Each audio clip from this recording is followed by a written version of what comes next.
So I'm going to read an excerpt from The Fellowship of the Ring, what is maybe my favourite passage from all of Lord of the Rings, although I don't want to be too hasty. I'm sort of listening to them again, and every time I listen to them, I find new bits that are amazing. But this is one of the passages that made me want to start this channel. I must have listened to it about, 20 times, 50 times, I don't know. But I absolutely love it. It's towards the end of the chapter, which is called The Bridge of Khazad-dûm, when the company are in the mines of Moria, and they are, trying to escape.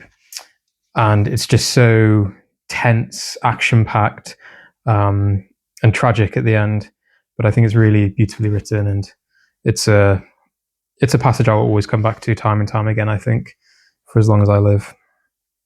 And I think I particularly like, you get a different insight to Gandalf in these chapters. Sometimes we can think of Gandalf as being this mysterious wizard who can just solve any problem, who can use his magic to get himself out of any situation. But actually, when you read The Lord of the Rings, even The Hobbit, you realize that he isn't like that. He has many times when he's scared and fearful, when he doesn't know what to do, when he doesn't feel like he has the strength to do something. And we see a bit of that in this chapter here. We see almost his more human side, and it just makes him a more interesting character, I think. So yeah, I'm picking up halfway through, sort of towards the end of the chapter. Here we go. The passage was lit by no shaft and was utterly dark. They groped their way down a long flight of steps, and then looked back, but they could see nothing, except high above them the faint glimmer of the wizard's staff. He seemed to be still standing on guard by the closed door. Frodo breathed heavily and leaned against Sam, who put his arms about him. They stood peering up the stairs into the darkness.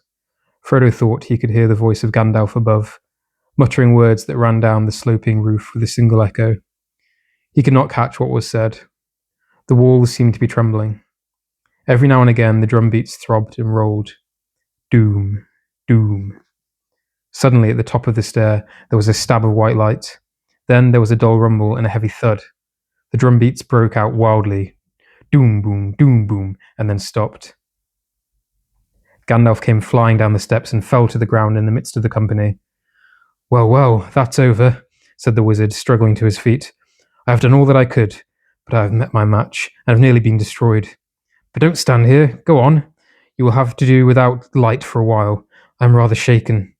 Go on. Where are you, Gimli? Come ahead with me. Keep close behind, all of you. They stumbled after him, wondering what had happened.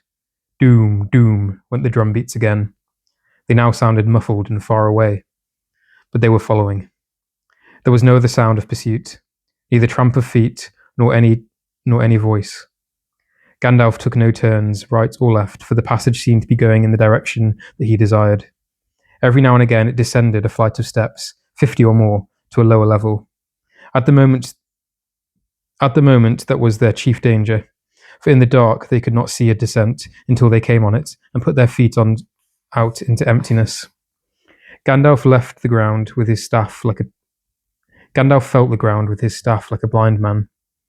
At the end of an hour, they had gone a mile, or maybe a little more, and had descended many flights of stairs. There was still no sound of pursuit. Almost they began to hope that they would escape. At the bottom of the 7th flight, Gandalf halted. It's getting hot, he gasped. We ought to be down at least to the level of the gates now.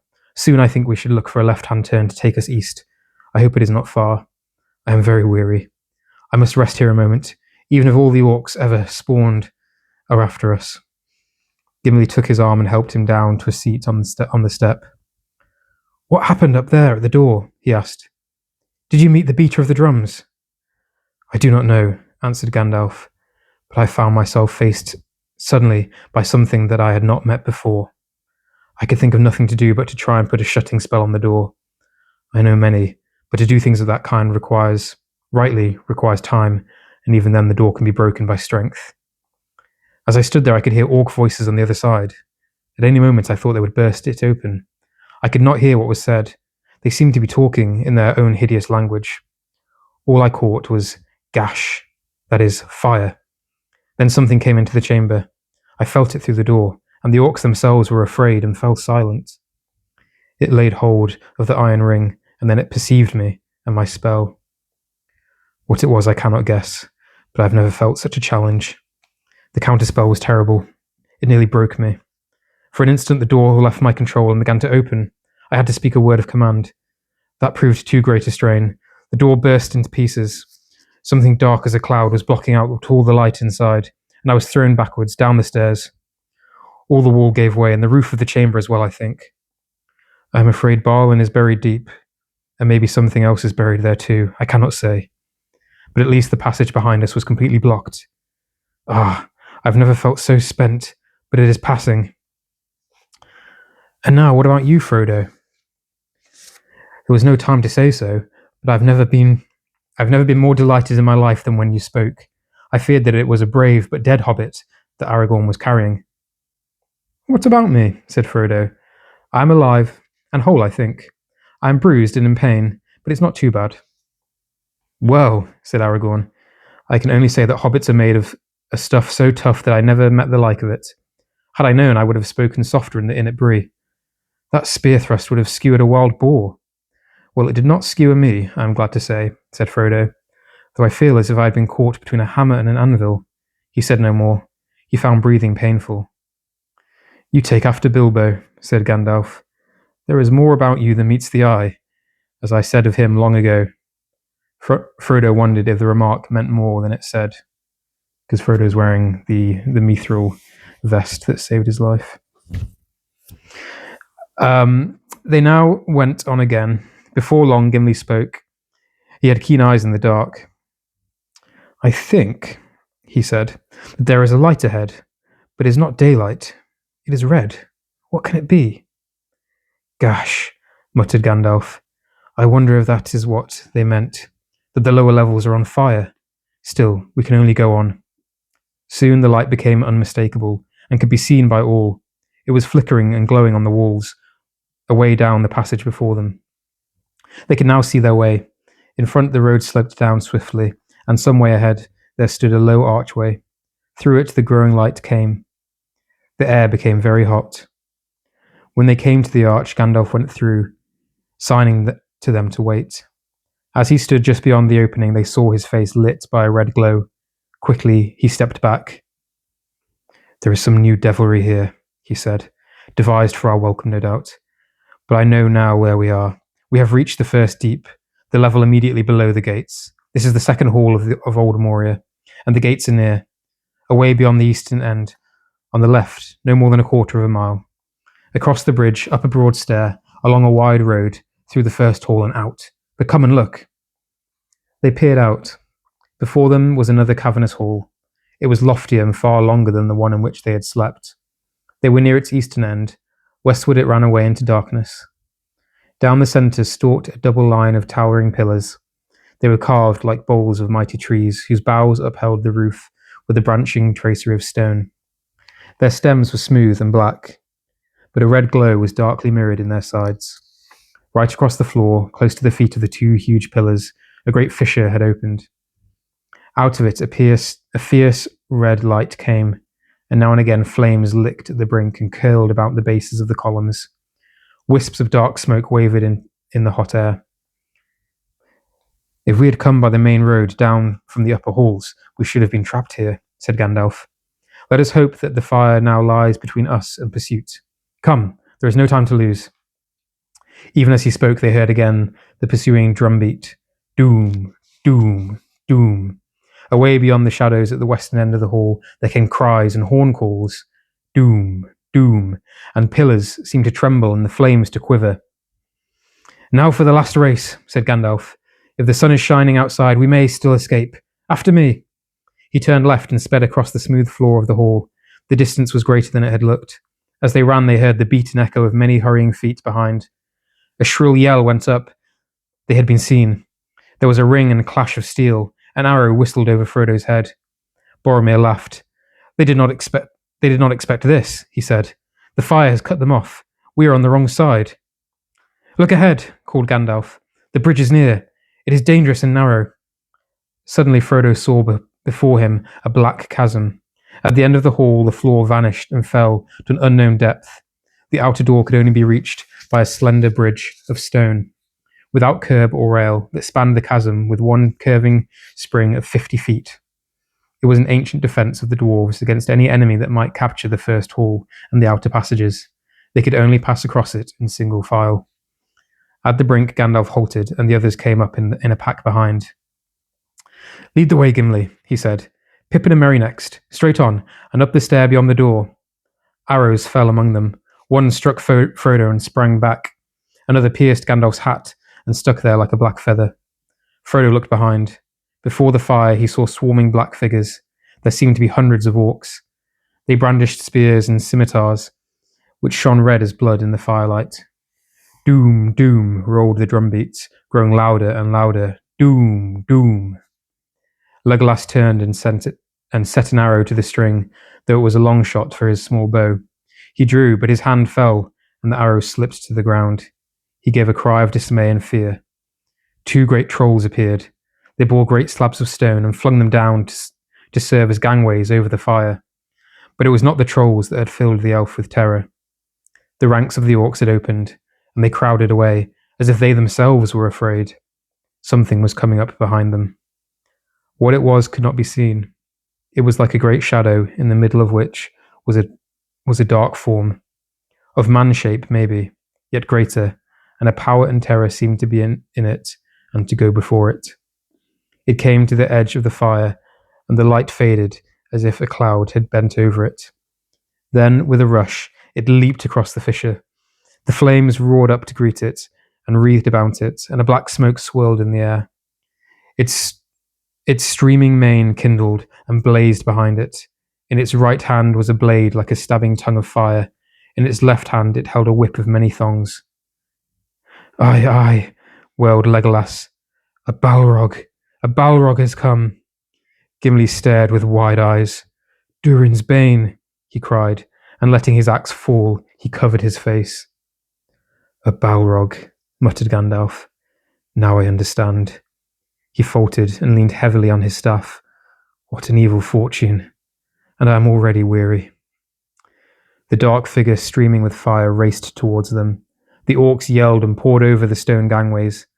Then Boromir raised his horn and blew. Loud the challenge rang and bellowed, like the shout of many throats under the cavernous roof. For a moment the orcs quailed, and the fiery shadow halted. Then the echoes died as suddenly as a flame blown out by a dark wind, and the enemy advanced again. "Over the bridge!" cried Gandalf, recalling his strength.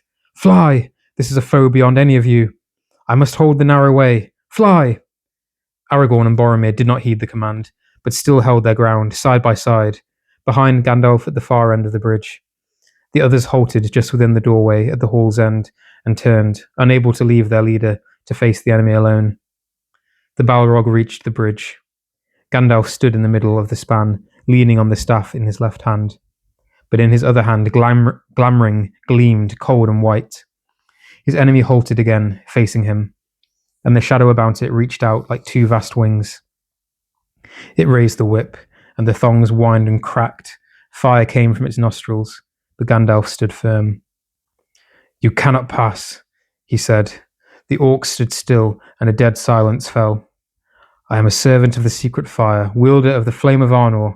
You cannot pass. The dark fire will not avail you, flame of Udun. Go back to the shadow. You cannot pass." The Balrog made no answer. The fire in it seemed to die, but the darkness grew. It stepped forward slowly onto the bridge, and suddenly it drew itself up to a great height, and its wings were spread from wall to wall. But still Gandalf could be seen, glimmering in the gloom. He seemed small and altogether alone, grey and bent, like a wizened tree before the onset of a storm. From out of the shadow a red sword leaped, flaming. Glamoring glittered white in answer. There was a ringing clash and a stab of white fire. The Balrog fell back and its sword flew up in molten fragments. The wizard swayed on the bridge, stepped back a pace, and then again stood still. "You cannot pass," he said. With a bound, the Balrog leapt full on the bridge. Its whip whirled and hissed. "He cannot stand alone," cried Aragorn suddenly, and ran back along the bridge. "Elendil!" he shouted. "I am with you, Gandalf!" "Gondor!" cried Boromir, and leaped after him. At that moment, Gandalf lifted his staff, and crying aloud, he smote the bridge before him. The staff broke asunder and fell from his hand. A blinding sheet of white flame sprang up. The bridge cracked. Right at the Balrog's feet it broke, and the stone upon which it stood crashed into the gulf, while the rest remained poised, quivering, like a tongue of rock thrust out into emptiness. With a terrible cry, the Balrog fell forward, and its shadow plunged down and vanished. But even as it fell, it swung its whip, and the thongs lashed and curled about the wizard's knees, dragging him to the brink. He staggered and fell, grasped vainly at the stone, and slid into the abyss. "Fly, you fools!" he cried, and was gone. The fires went out, and blank darkness fell. The company stood rooted with horror, staring into the pit. Even as Aragorn and Boromir came flying back, the rest of the bridge cracked and fell. With a cry, Aragorn roused them. "Come, I will lead you now," he called. "We must obey his last command. Follow me." They stumbled wildly up the great stairs beyond the door. Aragorn leading, Boromir at the rear. At the top was a wide echoing passage. Along this they fled. Frodo heard Sam at his side weeping, and then he found that he himself was weeping as he ran. Doom, doom, doom. The drum beats rolled behind, mournful now and slow. Doom. They ran on. The light grew before them. Great shafts pierced the roof. They ran swifter. They passed into a hall bright with daylight from its high windows in the east. They fled across it. Through its huge broken doors they passed, and suddenly before them the great gates opened, an arch of blazing light. There was a guard of orcs crouching in the shadows behind the great doorposts towering on either side, but the gates were shattered and cast down. Aragorn smote to the ground the captain that stood in his path, and the rest fled in terror of his wrath. The company swept past them and took no heed of them. Out of the gates they ran and sprang down the huge and age-worn steps, the threshold of Moria. Thus, at last, they came beyond hope, under the sky, and felt the wind on their faces. They did not halt until they were out of bowshot from the walls. Dimrill Dale lay about them. The shadow of the misty mountain lay upon it, but eastwards there was a golden light on the land. It was but 1 hour after noon. The sun was shining. The clouds were white and high. They looked back. Dark yawned the archway of the gates under the mountain shadow. Faint and far beneath the earth rolled the slow drum beats. Doom. A thin black smoke trailed out. Nothing else was to be seen. The dale all around was empty. Doom. Grief at last wholly overcame them, and they wept long, some standing and silent, some cast upon the ground. Doom. Doom. The drum beats faded. Just so good. So emotional at the end.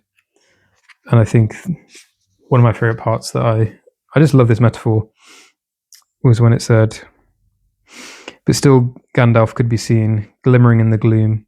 He seemed small and altogether lonely." Nope, that's not right. "He seemed small and altogether alone, grey and bent, like a wizened tree before the onset of a storm." And that just conjures just this amazing image of kind of weak and frail man, yet powerful, and standing before this huge, huge enemy, facing it down. It's just so epic.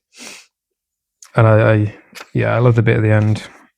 I love the doom of the drum beats, and grief at last wholly overcame them, and they wept long, some standing and silent, some cast upon the ground. And one thing I had forgotten after first reading it that I later kind of learned is that the grief for Gandalf goes on for a while longer, and it's something that stays with them for the remainder of the book and on until the next one. It's just such a sad moment. I can't imagine if I was growing up when these books came out, reading out for the first time. It must have been crazy. Yeah, so that's my favourite reading from The Lord of the Rings so far. Hope you enjoyed it.